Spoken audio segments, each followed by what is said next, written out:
Hi po, mga Inday kag Tuto.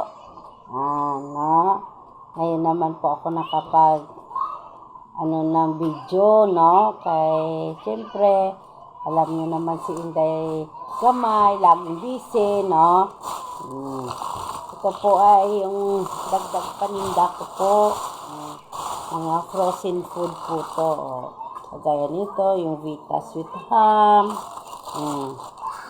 Yung mixed vegetables, no? Para sa mga kids nyo po, yung mixed vegetable, kung mga anak nyo po na wala ng time tayo magluto ng nanay ng mga vegetables, ito po, yung gagamitin po, no? Ito po maganda, special patty. Yan. Chorizo, kasi sa mga anak natin na nagbabaon, no? Ito po masarap po to, chicken bola-bola. Masarap po yan, yung lagyan nyo ng sauce. Ito po yung sweet ham. Ito po yung maliliit na longganisa, no? Masarap po to kasi Cebu po tong gumagawa. Masarap po to. Tsaka mura lang. Ito yung may ganito dito. Ito po chicken. Ito po yung pork. No? Kasi bumili ako kanina. No? Nag-text ako sa aking friend na wala na akong frozen. Ito po sweet ham. Yan na. Malalaki po to. Pwede nyo rito po magagamit sa cordon bleu. Lalagay po tayo ng priceless para hindi po tayo malito. At saka alam po natin yung pag nagtitinda tayo, hindi na tayo titingin sa at least alam na agad natin ang price na pag income po natin sa tindahan natin. Ito po yung hotdog. Paborito ng mga bata to ng mga hotdog, no? Sa butter.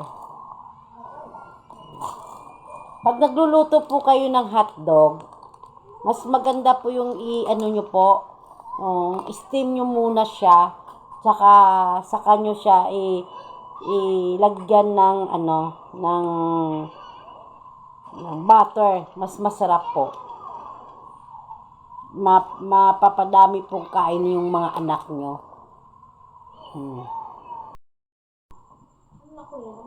Tapos na po ako pang suma. Ano po. Meron din po ako dito ng Jollibee na marinate na po yung chicken. Tocino. Ito pork. Ito chicken. Ito po yung nasasarapan ko po to. Ito po. Garlic na siya na. Ito. Mga baon ng mga anak nyo. Yan po.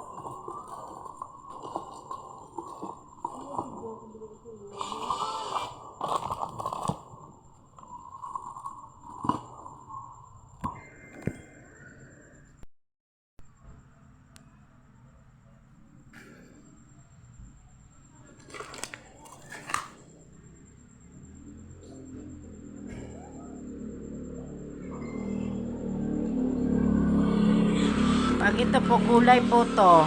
Gulay, mixed vegetables. Ito masarap to, may chicken bola-bola.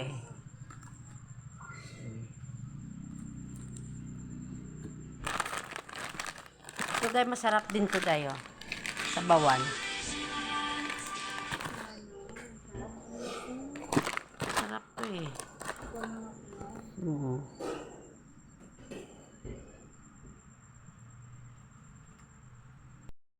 Ay, hindi ko tuto manira na tasubong kay kabinagid, no? Past na 10. Kaya parang wala namang customer na. Tayo magsasara na po.